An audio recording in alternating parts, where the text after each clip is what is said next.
ಜೈ ಭೀಮ್.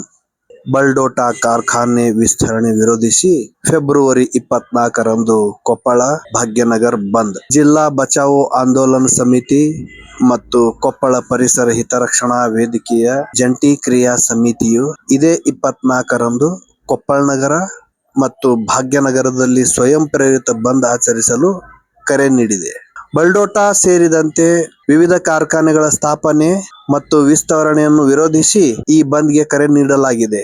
ಪರಿಸರ ರಕ್ಷಣೆ ಮತ್ತು ಜನರ ಆರೋಗ್ಯ ಉಳಿಸಿಕೊಳ್ಳುವ ನಿಟ್ಟಿನಲ್ಲಿ ಅಂಗಡಿ ಮುಗ್ಗಟ್ಟುಗಳನ್ನು ಮುಚ್ಚಿ ಹೋರಾಟಕ್ಕೆ ಬೆಂಬಲ ನೀಡಬೇಕೆಂದು ಸಮಿತಿಯ ಪದಾಧಿಕಾರಿಗಳು ವಿನಂತಿಸಿದ್ದಾರೆ. ಈ ಹೋರಾಟದಲ್ಲಿಯ ಪ್ರಮುಖ ಅಂಶಗಳು ಯಾವುದೇ ಕಾರಣಕ್ಕೂ ಬಲ್ಡೋಟ ಕಾರ್ಖಾನೆಯ ವಿಸ್ತರಣೆಗೆ ಅವಕಾಶ ನೀಡದಿರುವುದು, ಕಾರ್ಖಾನೆ ವಿಸ್ತರಣೆಯಿಂದ ಬಾಧಿತವಾಗಲಿರುವ ಹಳ್ಳಿಗಳ ಸುಮಾರು 50,000ಕ್ಕೂ ಅಧಿಕ ಜನರು ಒಗ್ಗೂಡಿ ಹೋರಾಟ ನಡೆಸಲು ಪಣ ತೊಡುವುದು, ಕಾರ್ಖಾನೆಗಳಿಂದ ಉಂಟಾಗುತ್ತಿರುವ ಪರಿಸರ ಮಾಲಿನ್ಯದ ವಿರುದ್ಧ ಮತ್ತು ಜನರ ಜೀವ ಹಾಗೂ ಆರೋಗ್ಯವನ್ನು ಉಳಿಸಿಕೊಳ್ಳುವ ಉದ್ದೇಶದಿಂದ ಈ ಬಂದ್ ಹಮ್ಮಿಕೊಳ್ಳಲಾಗಿದೆ. ಸಾರ್ವಜನಿಕರು ಮತ್ತು ವ್ಯಾಪಾರಸ್ಥರು ಈ ಬಂದ್ನಲ್ಲಿ ಸಕ್ರಿಯವಾಗಿ ಭಾಗವಹಿಸಿ ಹೋರಾಟವನ್ನು ಯಶಸ್ವಿಗೊಳಿಸಬೇಕೆಂದು ಸಮಿತಿಯು ಕರೆ ನೀಡಿದೆ.